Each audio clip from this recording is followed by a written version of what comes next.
So yan mga kamekaniko, ito natapos na natin yung pinturahan. Yan. May isang araw na tayong patuyo diyan bago natin ilabas sa ating paint room. Yan. Ito na lang kinalabasan niya. Yan, kita na tayo dito. Ganyan na siya kakintab. Tapos mga kamekaniko, lubog nga pala sa top coat yung kanyang mga decals tsaka warning. Yan. Makakapa mo siya konting-konti na lang. Yan, tingnan niyo yung edges ng sticker. Halos parang wala na. Yan, di ba? Ganyan yung repaint natin dito sa ating RS, Yamaha RS. Yan, oh. Medyo galbok-galbok lang ng konti. Yan, pero all goods na yan hanggang ilalim. Yan. Alright, napakaganda.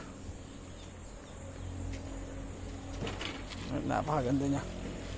Pati itong side cover, yan, may mga warning din yan yan. Oh.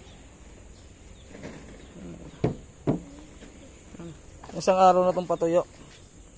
Ito na yung kanalabasan. Para na siyang stock ulit. Alright.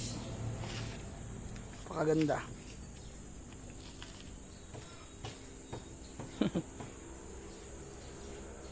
Ayos.